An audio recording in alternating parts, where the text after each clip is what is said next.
save. Perfect. So we've started recording, and then we can just get started, and we'll have this recording for the future. I'll turn off my, maybe I'll turn off my camera if that's okay, because it might help with the bandwidth as well. All right.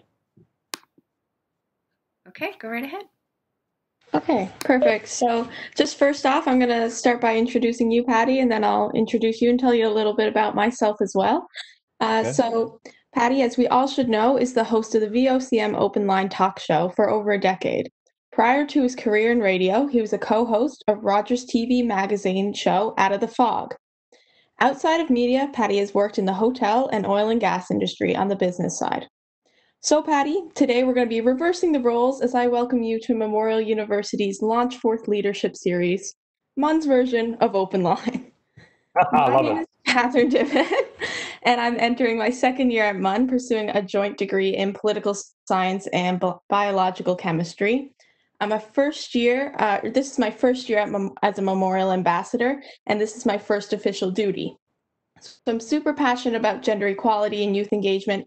I'm involved with various groups, both locally, nationally, and internationally.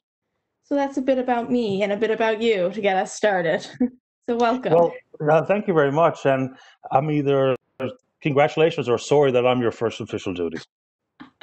No, I'm sure it'll be a good time. So just to get things started, I got a couple questions here. We'll see if we can get through them all. But so Paddy, taking it back to the beginning, when you were 6, what did you dress up for on career day?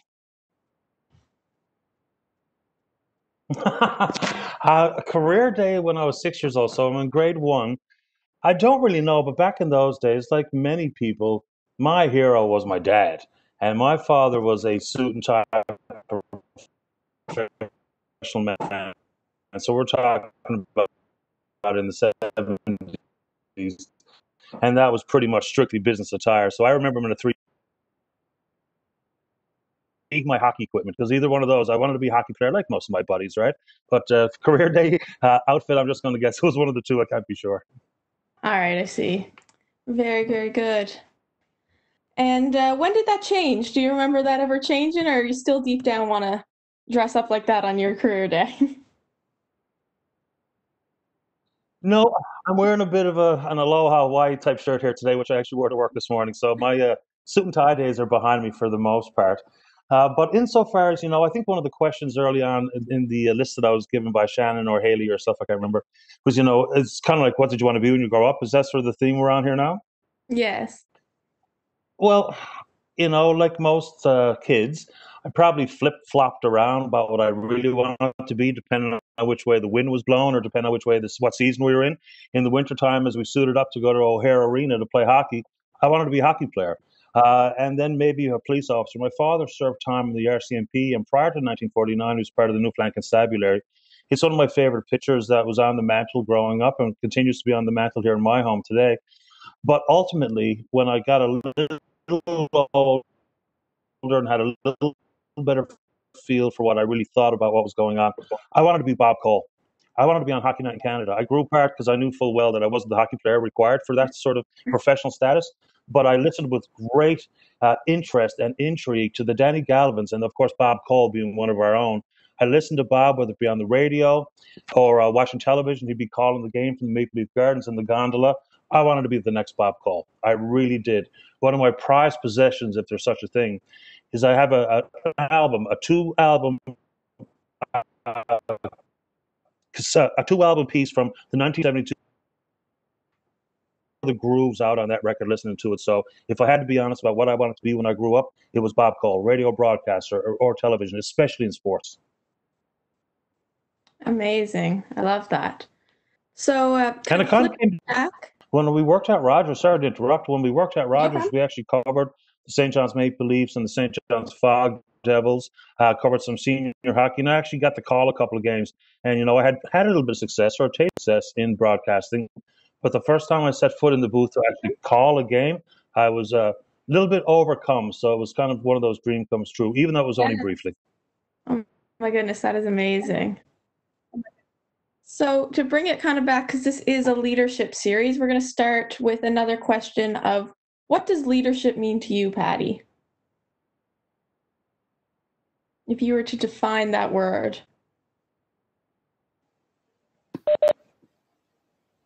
Okay, I think you have your back, Catherine.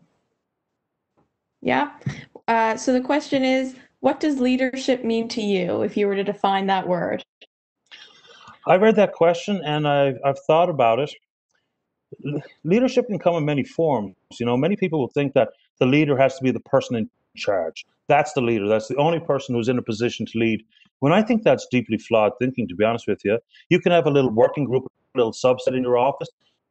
Someone eventually, if not one, maybe more than one, will rise to the top to play that role as leader. I think what makes a leader that we easily recognize is that it's not about age or seniority or gender. It's about when people just automatically turn their head to hear what you have to say.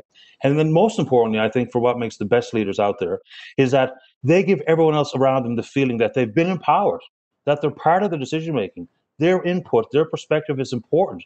I've never worked with or around a great leader who was the autocrat. Those were never competent leaders. They weren't effective leaders. And the people that I've looked up to as leaders in my professional life, and I guess in my social circles and when I was a young fellow growing up, is when someone who ultimately you knew was in charge, but they made you feel like you were part of it. You weren't a subordinate, you were part of the team. I think that's just the absolute key to being a good leader. Yeah, I agree. I would definitely say the leader completes the circle instead of being the only person in the circle. It's definitely more than what a lot of people think of it as being, and there's a lot to being a leader and making sure everyone is included. So now that and beyond that, you know, just to add to that point, a quality leader is able to recognize when someone else's opinion, someone's input actually changes their mind, gives them a little different angle to view a problem at, so they don't always have to be right. It's just impossible to be that person who's right every single time. So also one of the leadership qualities I look for people that I respect and I admire is they know they don't have all the answers, but when they hear the right angle, when they hear the right pitch, they recognize it and they go with it. It doesn't have to be their idea, it has to be the right idea. Yeah, I absolutely agree with that. Everyone's continuously learning, and it's important to recognize that you don't always have all the answers, and that's how we make our way around this world, is from learning from other people. Absolutely right. So that definition, has anyone helped you form that? Is there anyone that stands out in particular to you? Yeah, probably a couple of people. I'm the oldest of 5 kids. So I was kind of thrust in, maybe simply when you're younger, age will play an active role, of course, based on age and your maturity level and responsibilities that your parents give you. So I always had that impetus to try to be one of those people. And my father was a natural born leader, whether it be in the community or inside his business, inside his social circle. You could tell that people gravitated to Dad, and they put a lot of weight into what he thought and to what he said. But as someone who entered the workforce, I've been employed since I was maybe 13 or 14 years old, which I'm lucky to be able to say that. But I worked for a guy, and Jennifer will recognize this name. He was a hotelier. He was the son of a master chef in Calgary at the time, and his name is Norman Mastelier. Great name to start with. Mastelier was the general manager of the Jasper Park Lodge at the time. And some people viewed him as a bit of a tyrant because he did kind of storm around a little bit. It was a really busy and a high pressure position that he found himself in, an exclusive resort in the Rocky Mountains. But what he meant to me after a while was he intimidated some, but every person on staff, in my mind, they would run through a wall for Norm Mastelier. Whatever their job was, and no job was too small, no job was too big. You could be making the room as a chambermaid, you could be the laundry porter, folding towels, serving dinner, a concierge, a bellboy. Your job was important, and when you did it well, he was right there to tell you exactly that. And when you didn't, he didn't come down into the point where you were afraid to move, you were afraid to be in his bad books. Everybody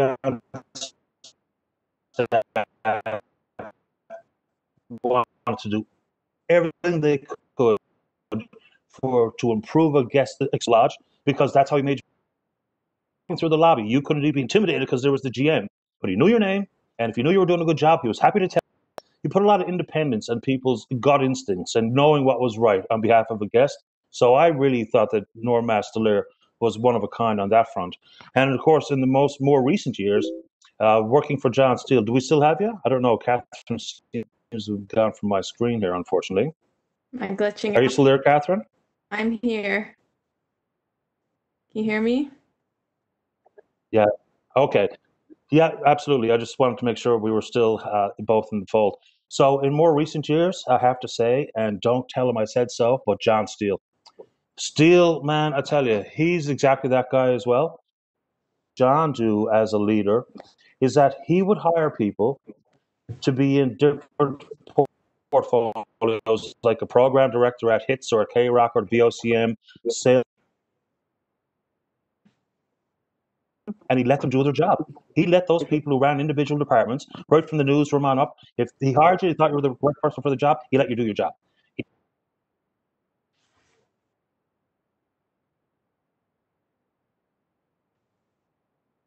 Professional career. What was that last bit you said that I missed the last bit after he let you do his job? Yeah, he just hired people. He trusted himself to make the right selection, and then he let you do your job. He didn't micromanage it. He didn't come unhinged every time there was a sidestep or a mistake. So to me, again, based on what I've said, what I think makes a great leader, everyone respected John. They worked hard for John. They trusted him because he trusted them. So those two examples, both Norm Mastelier and John Steele in my professional career, they come to mind. Amazing. Yeah, I think when you think about a leader, it's just such a mutual respect that you have, that you've either employed or you've asked people to do certain tasks for you, and you respect them, and you value what they're going to do, and you trust that they're going to do the right job in the way that they see fit. So it's really about that mutual back and forth trust, and keeping that circle really strong. And as Jennifer points out, she says he had a very large, eclectic staff to pull together to make those experiences amazing for guests. That's right. So I guess he trusted his HR director to be able to fill that well-rounded, eclectic, representing different part of that curious puzzle about putting together the right team at the right time in the right season. And again, he was a master. Amazing. Now, has anyone ever given you a wonderful, wonderful piece of advice that stuck with you for many, many years?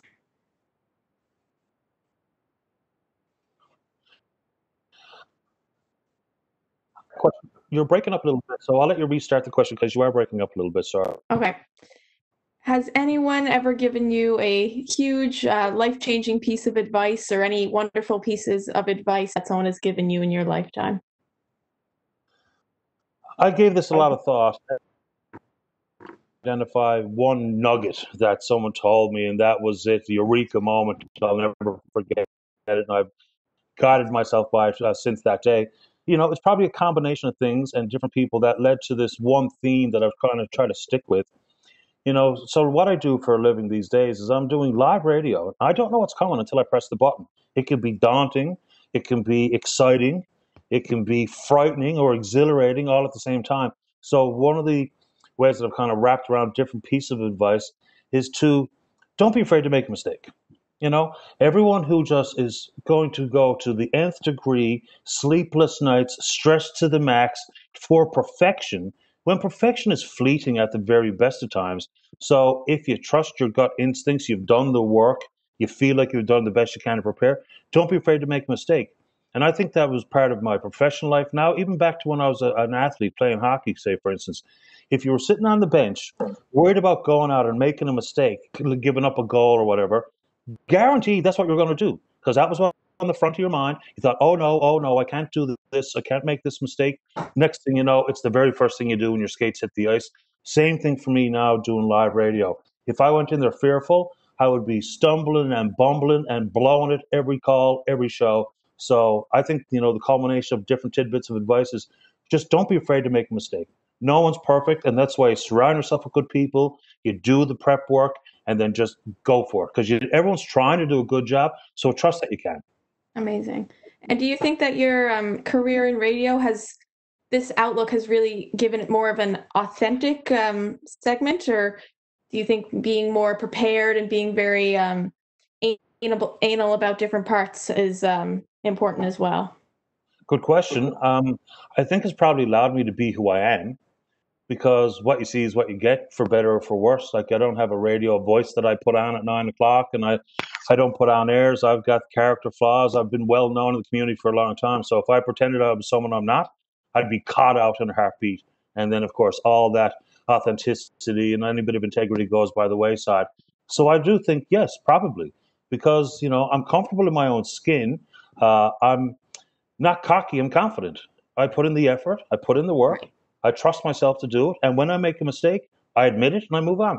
I continue to learn from callers and smart people that I speak with and keep my ear to the ground. So I think trusting my instincts has allowed me to just do what I do. I don't overthink it. I press the button and do whatever I can. Perfect. And so I can imagine it's been a little bit different with our current situations with the COVID-19 pandemic on the radio. So how has your show changed? Have you had more callers, different callers, more listeners? 2020 has been an extraordinary year. In Snowmageddon, we did hear a lot of new voices. And I get a lot of emails and tweets and texts from people who say that, they've listened on and off, but now that they're home, they've been listening a lot more and then appreciating what the show does for people in the community. And I think that's extended itself into the pandemic that we're dealing with in COVID-19. It has changed the show, and maybe I made a subconscious or possibly conscious change to what I was trying to accomplish and the tone you would take. Like, sometimes I would be purposefully combative off the top of the show to stir the pot, to be provocative, and to try to get people to call because of that. If I got you, I got you. If you were mad, happy, or sad, had a real emotional reaction to what I said off the top, you'd consider calling. When we got into this and we're talking more of a public health crisis, I probably tempered it a little bit because I knew that there was the unfortunate opportunity for me to be viewed, or for people to feel that I was offering the fear porn, fear mongering, trying to beat the fear into them. Because some of those things, like in say in newspapers, if it bleeds, it leads. If on the nightly news, if it bleeds, it leads. I tried to be much more calm than I had been in years past, knowing that people would be justifiably stressed out. So I took a little different approach to this. And what I did feel like I've been covering all the major news stories and all the political angles here around the country. Unfortunately, sometimes around the world, you can't help but be absorbing some of this stuff. This really has felt like been drinking out of a fire hose. I mean, it's coming at you nonstop. So the information changes every day, whether it be what we know about the virus, what we've seen, the devastation inside a long-term care home, the people's personal struggles here, mental wellness concerns. I've been overwhelmed with a lot of really difficult stories. On air, people talking about dying by suicide, live on air. I mean, you can't prepare yourself for that stuff. But I guess I'm in the business now 15, 16 years. So thankfully, I've figured out how to roll with some of those things. But this has been different than any year I've ever experienced on television or radio. The information has come full blast. The stories are maybe a little bit more traumatic. So my approach maybe has changed just slightly.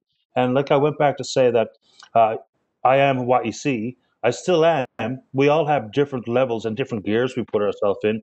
Maybe a lot of mornings in the past, I was in fifth gear at 9 o'clock. Maybe now I start in third and ease into it and try to find a way to break some of the fear with stories that are outside the pandemic. Like, I've started to do little things that, a bit of today in history stuff, set up some context. Like this morning, we're talking about tricky road conditions as opposed to right into COVID-19 and the second wave. And so from there, in 1908, it was the first around the world automobile race, won by an American team with the Thomas Flyer. 1962, John D. Baker officially opened the Trans-Canada Highway, 7,281 kilometers, a nationwide stretch. Something else to give you something to think about. Not about how scared you have to be and whether or not someone's going to force a vaccine in your veins and all the things that are really polluting a lot of people's minds. So that was a really long answer to a very simple question. But yeah, I've changed my tone a little bit. No, you answered lots of questions in one. But I love that you've been starting the show with something a bit before COVID-19 to restore a bit of normalcy in our lives. And I think you log on to social media or turn on the radio, and almost everything that you're hearing about is our global pandemic and the state of our world right now. So I think it's it's very interesting to turn it on and have something different going than kind of sad news, something that's a bit more insightful and some good news stories. Yeah, like a bit. I try to give young people a lot more due. Hope Line has long been viewed as for all the older folks, and of course they're the base, as people say. They are big supporters of the program. But we expanded to talk about some young athletes and their successes, young academic achievements, young people doing good things in different walks of life. Try to talk more about things in their crosshairs, technology and innovation, daycare, starting young families, student loans, things that are maybe not for the 65 plusers necessarily, even though they may have sons or daughters or grandchildren in that exact predicament.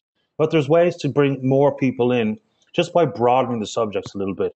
I can tailor up some stuff for people your age. At the same time, make it relatable to your grandparents because you all have concerns for each other. What your lot in life is, and your concerns and your worries. So there's a way to bring everyone together with very similar stories. It just depends on the angle you take. Yeah, absolutely.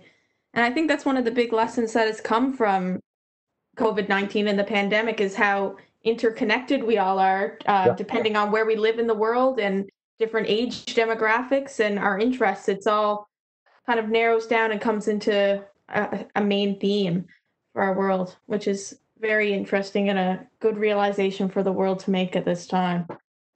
Yeah, and not to be corny, but we do realize very quickly that under the surface, whether or not you're on one side of the political spectrum or not, or a man or a woman, or a different age demographics, ultimately our concerns are very similar. They really Oh, are. People want to be healthy and happy. You can put other things in there with levels of success and socioeconomic status, whatever, but it all boils back down to healthy and happy. So, again, I try not to be a total cheese ball and lean on that stuff because it's easy. I just think that I've seen it over the years. I can hear whether it be a mean spirited tone or a total liberal lefty softy, but they're all kind of gunning at the same thing, albeit from just a different starting point. But that's their end goal. They want to feel good. They want to be happy. They want to be healthy. They want to be safe. They want to be loved. They want to find someone to love. So, again, some of that when I think about it and I say it out loud, I'm not so sure how it comes across, but there are a lot of ways for us to find that the divisions are sometimes manufactured. They're made up. They're for political expediency or some other absolutely. Anybody is. Absolutely. And I think when you think of like those cheesy cliches, that's the reason why they seem so cheesy and that they're always coming up is because everyone really does identify with those things. And those are the kind of core values of our society and what everyone is looking to achieve for everyone around them and for themselves. Yeah, and it's funny how some of these words that are now become, I guess, unwelcomed in certain corners, right? Like, what's the good one? Okay, virtue. Virtue's bad all of a sudden in some corners. Progressive is bad, as opposed to regressive and or obstinate. Like, I just kind of have a hard time understanding why people are latching on to certain ideologies as firm as they do. Maybe it's the need for community, right? Maybe it's the need to feel like you belong. But some of that stuff is getting away from us and in a hurry. And that's where we see a distinct void in leadership. People are taking advantage of emotion, not leading because they're pragmatic, not leading because they think what they're hearing from people who support them or applaud them is right. It's just that they thrive on the applause. Those people aren't leaders. They're cowards. They're ultimately cowards. They're con men or con women.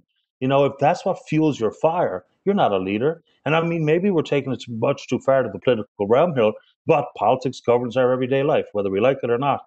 And so we have seen a distinct void in leadership, in my personal opinion. It's all dogmatic. It's no pragmatism anymore. You see how far you can whip someone up, see how much I can scare you, who the boogeyman is and why I should be afraid, versus how we actually make things a little bit better, a little bit easier. It doesn't have to be all inside my ideology. It should be encompassing realizing people are different, but they want the same thing. Yeah, and I think that's kind of the scariness of this corrupt definition of leadership that we have. And you can see it in different political and even social environments around our world. It's just really taking over what the actual definition of leadership is and what we're expecting from our leaders. And I just think that's a scary reality that we're progressing towards, and maybe things like, don't be afraid. There's a lot. I mean, there really is. I mean, I'll let you guide the conversation because that's how my mind works. Next thing you know, I'm someone on the other side of the planet trying to solve a problem I have nothing to do with. But that's the thing about trying to be a leader based on popularity polls. Not doing what's right. No, not trusting yourself. Is trusting everyone whispering all this nefarious baloney in your ear and thinking that's going to keep you in power, which is not leadership. Leadership is not power. Yeah, exactly. I couldn't agree more.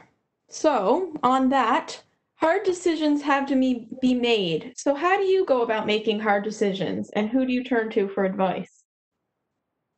Kind of depends what we're talking about. You know what? I don't treat hard decisions a whole lot different in my mind or my thought process or who I trust. You know, if there's a very simple decision, whether I want sour cream and onion or ketchup chips, I don't need to consult anyone. But in big life decisions with my children and my wife and money and professional, a lot of it boils back to you got to really trust your own instincts. You really do have to have faith in yourself if you want to be a leader. You always need a confidant. You always need people that you're going to be willing to listen to, even if you're not 100% sure that it's in their crosshairs. So I have a couple. I have some good friends. In particular, Jennifer will know some of these guys, you know, the Nick Vinicums of the world, Sean Newhooks, and guys who I really have a lot of faith and a lot of trust in, and they trust me. So some social stuff, it's there. I have a really good relationship with my brothers and sisters. So when we talk about family matters, easy and honest conversations, leaving nothing behind to get some good advice on some real life issues. But I'm not afraid to make a mistake, and I'm not afraid of a hard decision. Uh, but nor am I afraid to reach out when I think I'm a little bit over my head, or I just need second, third, fourth, fifth opinion. That is so important, is to just reach out to other people and have people in your life that you can trust will guide you in the right direction. And that having a support group is one of the biggest things and the most important things I think you can have as a leader and as just a person in society today, is having that support group around you and having people help you along your journey. Yeah, well, I get accused of being a know-it-all a lot when I know that's not true. And so that's a tricky one because when people think you are that because they hear you and all of a sudden you might have known a detail or a date or a fact or something, then they go, oh, listen to him, he knows it all. It's important to realize that nobody does. And I for sure do not know it all, regardless of what anyone thinks or says. And sometimes it's just meant to be an insult, but I don't really care about that. You can't hurt me. But realizing that you don't know it all, even if you're well read and you're sitting on your PhD, you're at the top of your field, there's still no chance that you've got all the answers. So don't pretend you do. Yeah, absolutely.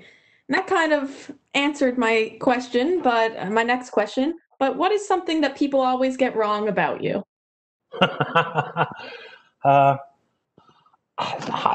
It's hard for me to say.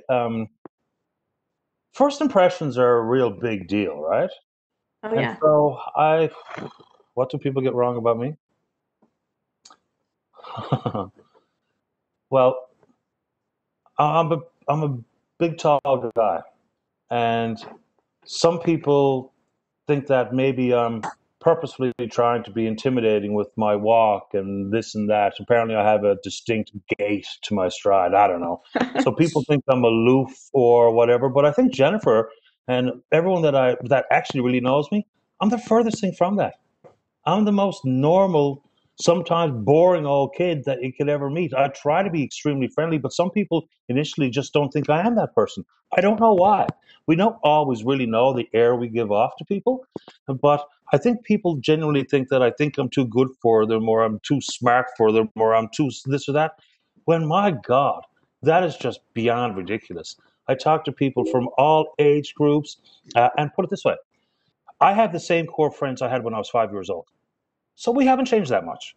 So the people who know me best know that I'm a bit of fun, love to have a laugh. I'm not uh, stern and staunch and think I'm better than anyone, because that's just absolute nonsense. I know I'm not better than anyone. Just look at this shirt.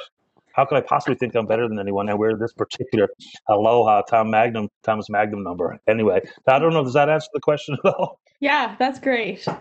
I just always think there's something that you can always say that people always think this about me, but it's not true at all. Well, So Jennifer, I don't know if that's about perceptions of people and taking first opinions too far, but it's like they say, judging a book by its cover, probably a bad idea. And Jennifer's chiming in on the side by her awesome stuff. She says that she learns every day from her adult children, and it's experience she never realized would influence her so much. Me too. My boys, Nicholas will be 23 years old. Nicholas just turned 23 years old. Oops. And Jack is 20. And I'm telling you, my view on a lot of things has absolutely been influenced by the boys. Because I tried it, but I can't. But 35 two lads, just like the same thing for Jennifer and her two beautiful children. She also chimes in that I play a pretty mean air guitar. That's a fact. That's actually indisputable. It's undeniable. I do play an excellent air guitar, air drums, and I'm a pretty good dancer. Thanks, Jennifer. Yeah, so next week we'll see that, right? Oh, my. Absolutely. All right, another question to get to know you a bit better. Just a fun one. So, Paddy, what is on your nightstand? Right. A what? What is on your nightstand? How can we learn about what is on your nightstand? I thought you asked me about my last one night stand. I'm like, for God's sake, what's going on here? Okay, what's on my nightstand? A glass of water, my reading glasses, whatever book I'm reading, and 2 or 3 white Tums.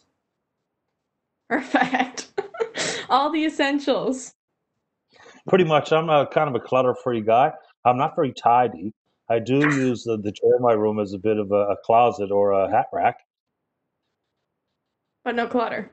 But I don't have a whole lot of really interesting stuff on my nightstand. I'll tell you what, a whole lot of clutter. I'm not allowed to have a whole lot of clutter. Thanks, Lynn. That's my wife. But I used to have my phone there, and man, oh man, that was the worst idea of all time. And consequently, not getting back to sleep. So the phone used to be standard, closer than the Tums, closer than the glass of water. It was my baby, and I had to have it close at all times. But I've since ditched.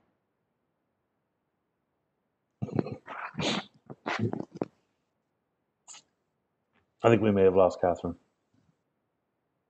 It's catching up. I'm just getting the last bit. All right. Excellent. So now we know a little bit about you. You said you usually have a book on your nightstand. Do you always have a book that you're reading through? And what's the best one you've read?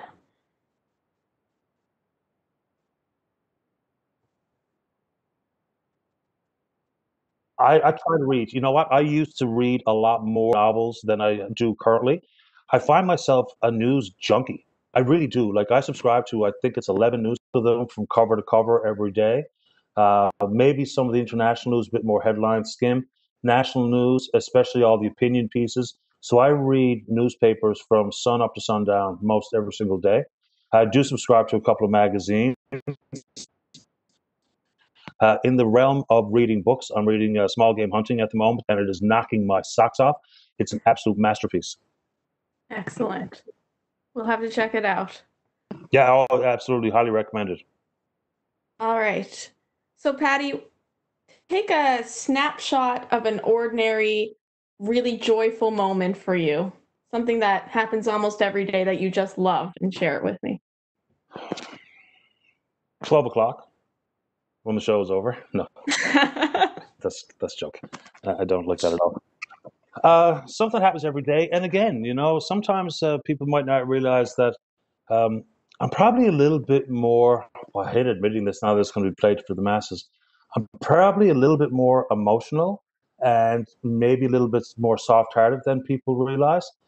The best part of my day, every day, I kid you not, my wife would be the first one to back it up, is just seeing the kids, seeing my boys. We have a relationship that I absolutely treasure. When they were small, we moved back here from Alberta, and Nicholas was 3 and Jack was just a few months old. My wife had a teaching job. I came back without a job. I had some opportunities, but nothing that I really wanted to take on right away. So what I chose to do was to be a stay-at-home dad. And for 3 years, I did a bit of work in the evenings, and I got my securities license, and I tried to sell some mutual funds and education plans and stuff in the evening. But I stayed home every day with those 2 boys. It was the hardest thing I ever did. It was the most rewarding thing I've ever done, and in hindsight, the smartest thing I've ever done. So every day, you cannot wipe the smile off my face when I get to see the boys around. We spend a lot of time together. We have a brilliant relationship. So again, that might be pretty corny stuff, but that's 100% true. As one of the youngest one there, Jack just walked by. Love you, kid. How you do that? Haha, there we go. Invaluable. Amazing. All right. A few more questions before we wrap it up here.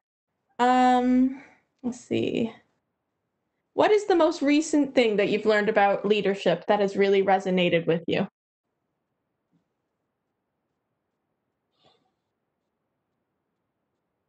Well, I'm not so sure I've learned a whole lot of stuff, but let me just bring it to, say, for the context of COVID-19. Leadership comes, as I've said earlier, in many forms and fashions, right? And it's not always the person at the helm that is the actual leader of an organization. But when push comes to shove, those in leadership positions, one of the best ways to display your leadership, your commitment to the team, is to lead by example. So inside our company, some of the tough times that we've endured, because we're a business that relies on advertising. So some of the bosses have shared some of the wealth. The brass right from the president of the company, and their willingness to take a pay cut much more severe than what the rest of the staffers did, I think was a real key way for us not to be disenfranchised or to be upset with, having to work harder for less and under more pressure. So that's been an example here in the recent past where I thought, bravo, just kind of reminds me to lead by example. Now, I'm not qualified to declare whether or not I'm a leader inside my community or inside my company or inside the family unit. I like to think I am, but that's not for me to say. But when I see other leaders do it by example, as opposed to heavy hand and just delivering edicts to their subordinates, their staff, then I know they're on the right track. Absolutely. I agree. And our last question, how can your story inspire students to launch forth on their own leadership journey? Again, I'm really quite pleased that I was invited on here to discuss something from a position of apparently leadership. So for starters, thank you for that. I don't know what will inspire anyone, but it's a funny thing. If I wanted to be a variety of things when I was a kid, and eventually through all sorts of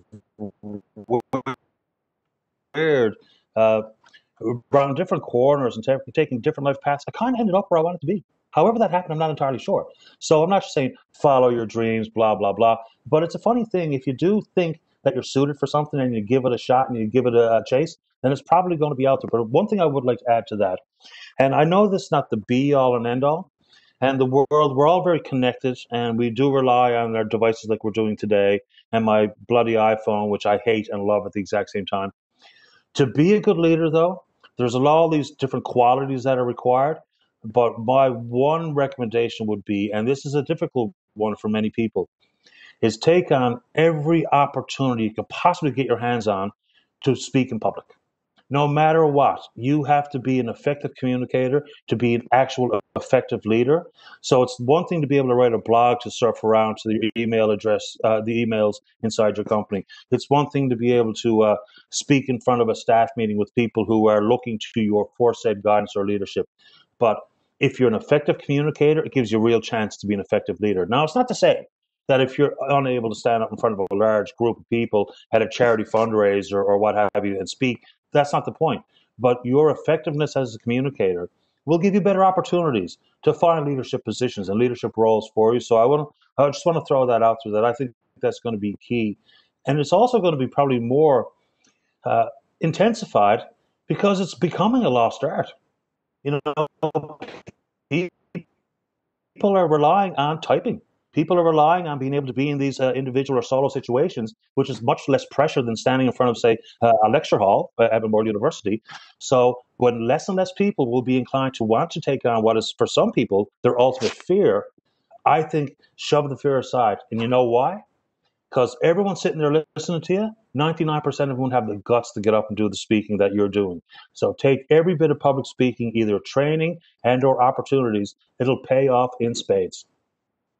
That is excellent advice. Where would we be without communication, without public speaking? So I think that is a fantastic piece of advice, especially for students that are and our lives right now, which are going completely remote, and just to make sure that communication is still there and that you're speaking to people and you're speaking to groups. Thank you. Just imagine sitting in a meeting and you're new to the team, and the discussions going around the table about proposed solutions to one problem or another.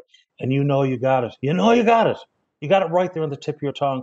But some of that fear of not trusting yourself, fear of making a mistake, fear of speaking in public, fear of being judged, kept you from speaking out. And all it takes is just a couple of opportunities for success. Next thing, some of that fear, which is, I understand why people are fearful of it, but the fear goes away once you just give it a couple of shots. And as I say, very few people sitting around or in the auditorium or at the charity dinner or whatever, they wouldn't have the guts to do it. So when you do, and you're not afraid to say, well, here's my idea, next thing you know, you will glide into some leadership positions without even trying. So I'm gonna leave you with that, unless you have anything else for me this afternoon, Catherine. No, I think that was perfect. Thank you so much for joining us, Patty. It's been a joy, and it's been lots of fun. Hopefully we'll be able to do this again soon.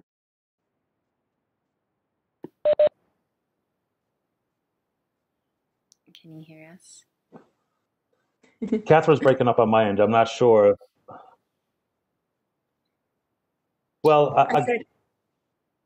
oh, you go ahead. For even considering me to come on today. Hopefully folks who will take the opportunity to have a look at this enjoyed it, had a bit of fun. And again, nobody knows it all, so get out there and be a sponge. And good luck to everyone with your studies at Memorial University and whatever you pursue in the future. I'm always around, and if you want to talk about it live on the air, you know where to reach me. Thank you so much, Patty. My pleasure. Thanks. Thank you so much, Patty, for joining us today. Happy to do it. Really appreciate the invitation. Fantastic. Yeah, you had some fantastic insights. So I hope everyone takes advantage of watching this off of social media and our website. You're very kind. Stay in touch. Absolutely. Have a fantastic day. Hopefully it's great weather for you over there. It's raining, which I can get into, as long as it's not raining too hard so I can't barbecue tonight. Other than that, life is good. There you go. There you go. That's good. All right. Fantastic. Thank you so much. Have a great day, and we'll see you again, hopefully one day. Perfect. Thank you. Bye. Bye.